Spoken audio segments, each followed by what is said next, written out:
قل هاتوا برهانكم إن كنتم صادقين.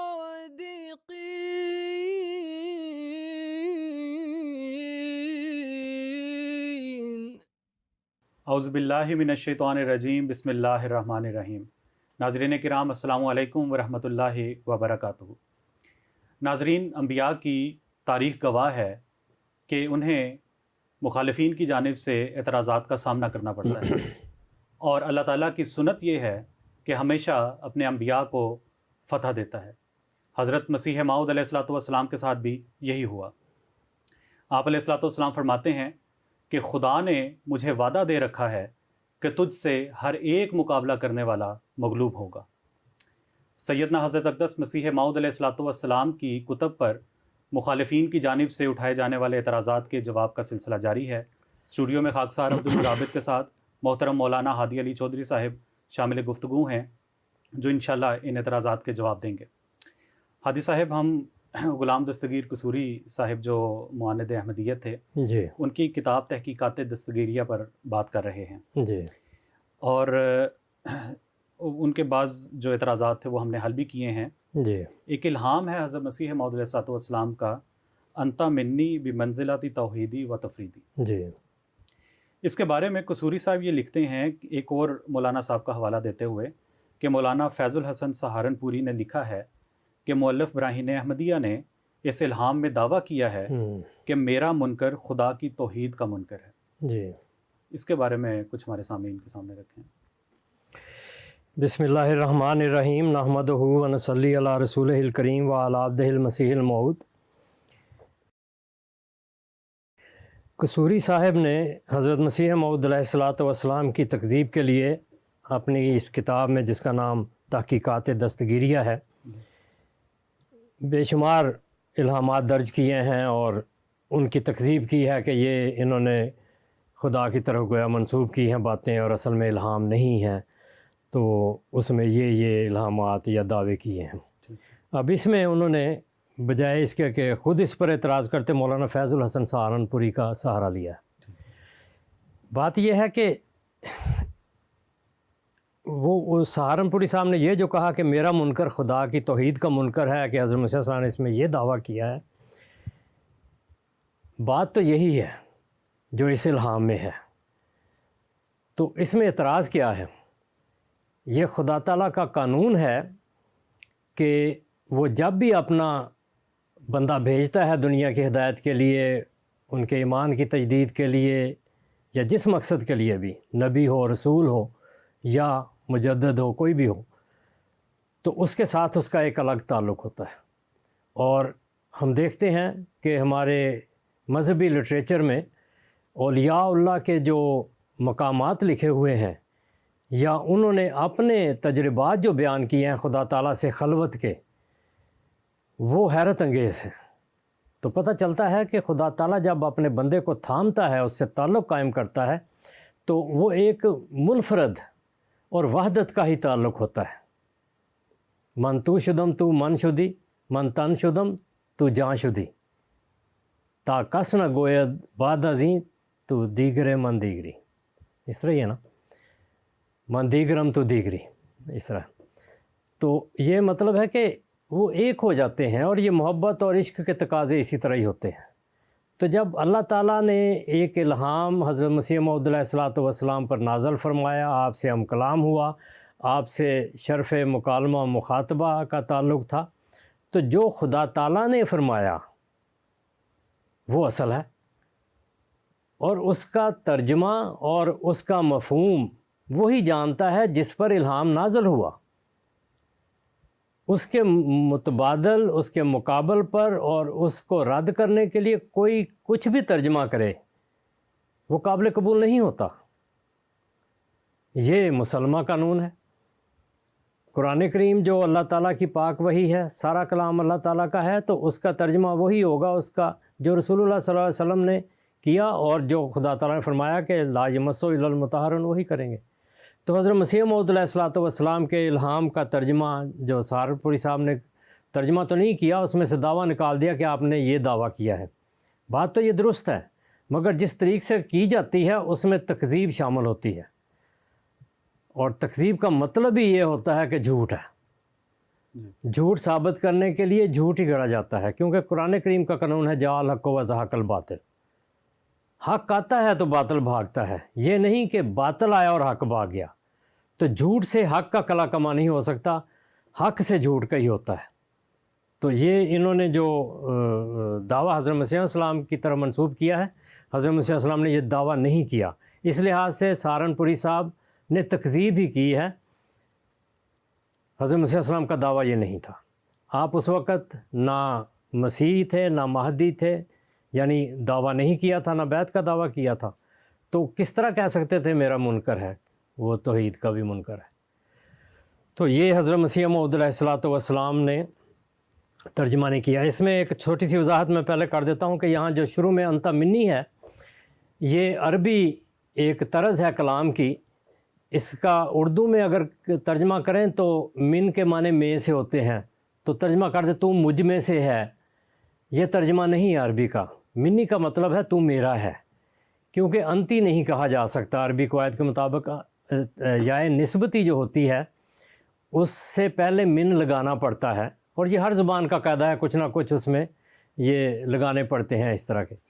تو یہاں من لگانا پڑتا ہے اگر منسوب کریں۔ عام حالت میں کہتے ہیں کتاب ہی میری کتاب، کوئی بھی شے اپنی طرف منسوب کرنے ہو تو صرف یہ لگتی ہے، مگر جب ان ضمیروں کے ساتھ آئے تو یا نسبتی تو من لگانا پڑتا ہے، انت منی و انا من کا۔ تو اس طرح یہ قرآن کریم میں بھی ہے، من تابعنی فہو منی من شارب منہ، اس طرح یہ سارے حضرت صلی اللہ علیہ وسلم نے عشری قبیلے کے بارے میں فرمایا، وہ فہم منی انا منہم، حضرت ابو بکر رضی اللہ عنہ کے بارے میں فرمایا، حضرت علی رضی اللہ عنہ کے بارے میں، یہ کئی جگہ احادیث میں آتا ہے، بخاری میں بھی اور دیگر احادیث۔ تو یہ طرز کلام ہے، اس کا یہ مطلب ہے کہ تو مجھ میں سے ہے۔ تو بعض جگہ یہ بھی اعتراض ہوا کہ یہ کہا گیا کہ اپنے آپ کو خدا کا بیٹا قرار دے رہے ہیں، گویا کہ آپ ان کی اللہ کے سلب میں سے ہیں۔ بہرحال یہ ایک اضافی بات تھی، مگر چونکہ اس کا حصہ تھی الہام کی تو اس لیے میں نے وضاحت کر دی۔ جہاں تک بے منزلت توحیدی و تفریدی ہے، یہاں اللہ تعالیٰ نے الہام میں یہ نہیں فرمایا کہ تو میری توحید اور تفرید ہے۔ تفرید کا مطلب ہے ایک ہونا، توحید کا مطلب بھی ایک ہونا ہے۔ منفرد جس کو ہم کہتے ہیں، فرد ہوتا ہے ایک، تو منفرد جیسے ایک الگ چیز ہوتی ہے، یونیک چیز۔ تو اللہ تعالیٰ کے ساتھ توحید کا تعلق ہو یا تفرید کا ہو یا تجرید کا، یہ سارے ایک کے معنی ہیں۔ تو منزلہ فرمایا ہے کہ مقام توحید اور تفرید میں تو میرے ساتھ ہے، انت منی تو میرا ہے، میرے ساتھ ہے، بے منزلات توحید وطن۔ تو اس میں اعتراض کیا ہے؟ ہر نیک آدمی، حتیٰ کہ نیک نہ بھی ہو، خدا سے تعلق کا دعویٰ کرنے والا بھی خدا سے ہی ہوتا ہے، خدا کے ساتھ ہی ہوتا ہے، مگر اس میں توحید اور تفرید کا تعلق کتنا ہے یہ خدا کی طرف سے اظہار ہو تو الگ بات ہے، نہ بھی ہو تو بندہ خود جانتا ہے کہ میرا کتنا تعلق ہے۔ تو حضرت مسیح موعود علیہ السلام کے اس الہام کا جو معنی آپ نے فرمایا، آپ نے اربعین جو روحانی خزائن کی جلد نمبر 17 میں ہے، اربعین نمبر 3، یہ روحانی خزائن جلد 17 کے صفحہ 413 کے حاشیہ میں ہے۔ آپ فرماتے ہیں، گو اس الہام کے مطابق ہے جو براہین احمدیہ میں ہے، انت منی بے منزلت توحیدی و تفریدی فہانا انتوانا و تورا فبین الناس، یعنی تو مجھ سے ایسا قرب رکھتا ہے اور ایسا ہی میں تجھ سے چاہتا ہوں جیسا کہ اپنی توحید اور تفرید کو۔ یہ ایک الگ تعلق ہوتا ہے جس کو خلوت کا تعلق کہتے ہیں، اور اس میں اللہ کے ساتھ جو بندہ اپنا اظہار کرتا ہوتا ہے وہ بالکل دنیا سے الگ ہو کے کرتا ہے، اور یہ وہ توحید اور تفرید کا تعلق ہے۔ اس میں پھر انسان کو جب اللہ تعالیٰ اٹھاتا ہے، اس کا صعود کرتا ہے اپنی طرف، تو پھر وہ منفرد ویسے بھی ہو جاتا ہے مخلوق میں، خدا سے تعلق کی خاطر۔ اور یہ ہمارے اولیاء اللہ، ہمارے جو مجددین تھے، ہمارے ائمہ سلف تھے، ان کے واقعات میں پڑھتے ہیں اور جگہ جگہ میں یہ نظر آتے ہیں۔ تو حضرت مسیح موعود علیہ السلام نے یہاں اس کا جو ترجمہ کیا وہ یہ ہے، تو مجھ سے ایسا قرب رکھتا ہے اور ایسا ہی میں تجھے چاہتا ہوں، یعنی اللہ پھر اپنے اس بندے سے محبت کرتا ہے یہ رسول اللہ صلی اللہ علیہ وسلم نے کئی دفعہ بیان فرمایا کہ انسان سے اللہ تعالیٰ اس طرح محبت کرتا ہے جس طرح اپنی اولاد سے کرتا ہے یا اپنی کھوئی ہوئی چیز جیسے اس کو مل جاتی ہے.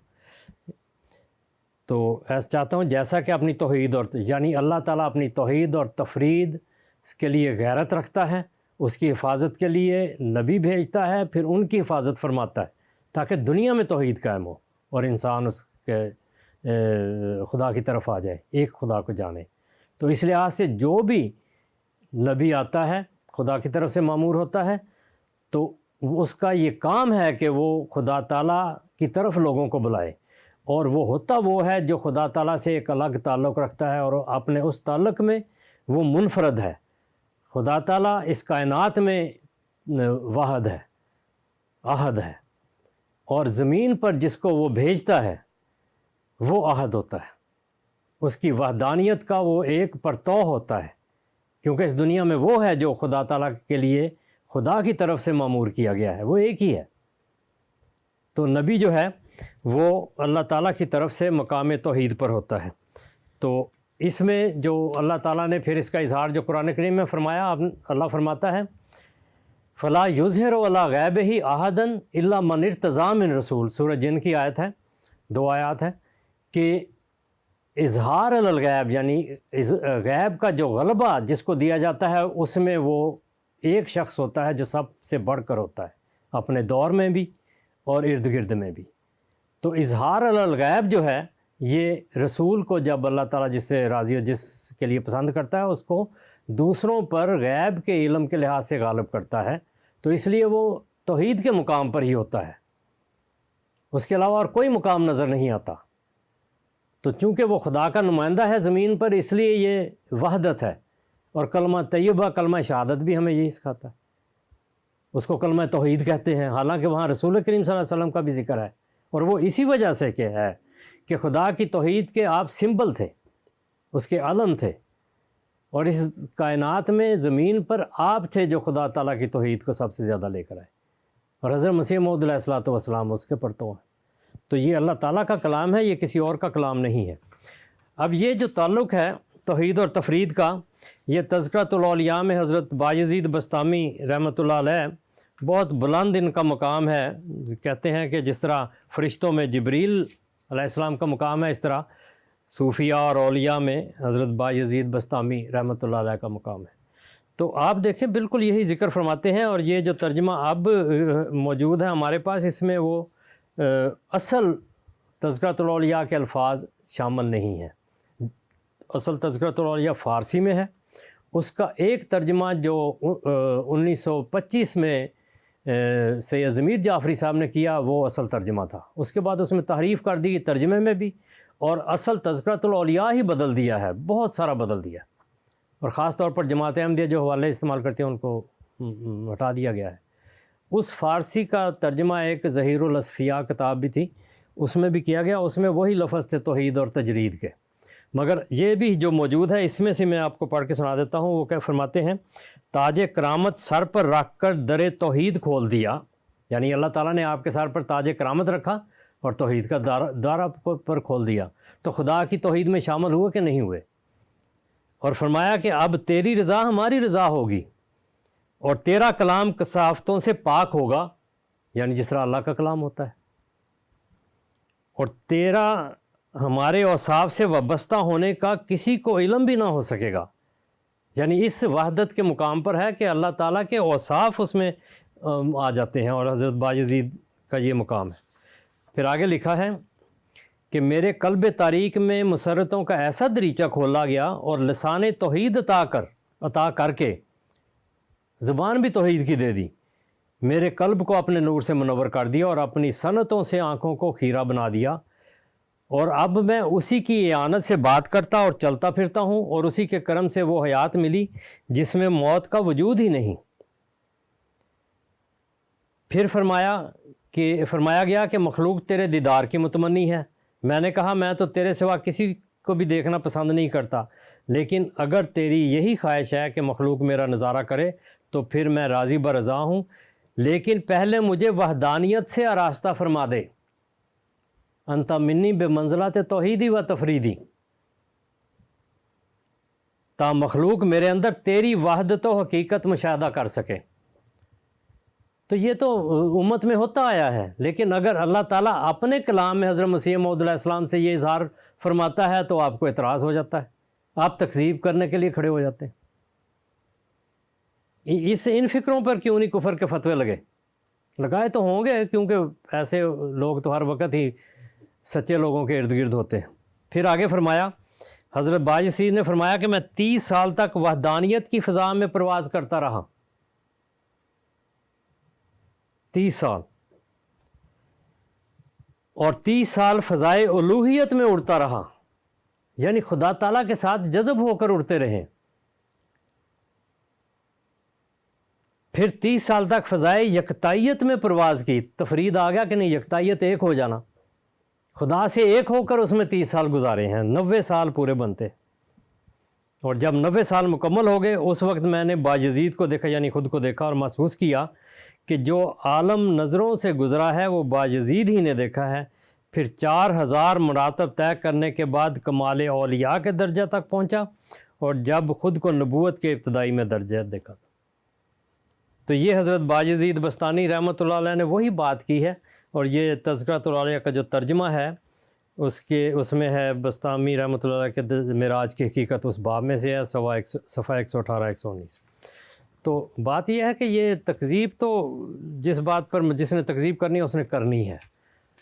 تو اصل بات یہ ہے کہ خدا تعالیٰ کا بندہ اللہ تعالیٰ کے ساتھ وحدانیت کے اوصاف میں اس سے مل جاتا ہے تو خدا تعالیٰ کے ساتھ اس کا ایک ایسا تعلق بن جاتا ہے کہ زمین پر وہ اس کی وحدانیت کا سمبل ہوتا ہے، اس کا نمونہ ہوتا ہے۔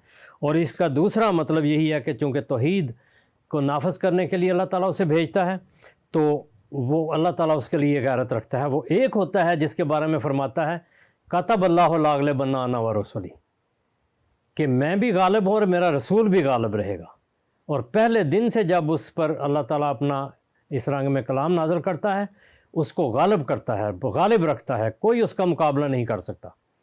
تو یہ وحدانیت کا ہی ایک توحید کا ہی ایک نظارہ ہے کہ اس دنیا میں وہ ایک ہو کر بھی کسی سے مغلوب نہیں ہوتا، اور یہ خدا تعالیٰ اپنی صفات میں اس کو شامل کر کے انت منی بے منزلات توحیدی و تفریدی فرماتا ہے۔ تو یہ کسی طرح قابل اعتراض نہیں، نہ اسلامی لٹریچر کے مطابق اور نہ قرآن کریم میں بیان شدہ حقیقتوں کے مطابق۔ ہاں، جو تکذیب کرنے والے ہیں ان کا ذکر قرآن کریم میں بھی ہے اور ہم بھی ان کو دیکھتے ہیں اور ان کے یہ اعتراض بھی سنتے ہیں۔ حضرت مسیح موعود علیہ الصلوۃ والسلام اللہ تعالیٰ کی طرف سے آپ پر جو پاک کلام نازل ہوا، خدا تعالیٰ اپنی فعلی شہادت سے ثابت کرتا ہے کہ وہ سچا تھا، اور اللہ تعالیٰ نے آپ کے لیے غیرت رکھی ہے، اور یہ قصوری صاحب بھی اسی غیرت میں مارے گئے ہیں۔ وآخر دعوانا ان الحمد للہ رب العالمین۔ جزاکم اللہ حسن الجزا حادی صاحب۔ ناظرین کرام، اگلے پروگرام میں ایک نئے اعتراض کے جواب کے ساتھ آپ کی خدمت میں حاضر ہوں گے۔ تب تک کے لیے السلام علیکم ورحمۃ اللہ وبرکاتہ۔ صف دشمن کو کیا ہم نے بہجت پامال، سیف کا کام قلم سے ہی دکھایا۔ احمدیہ مسلم جماعت اسلام میں نشت ثانیہ کی الہی تحریک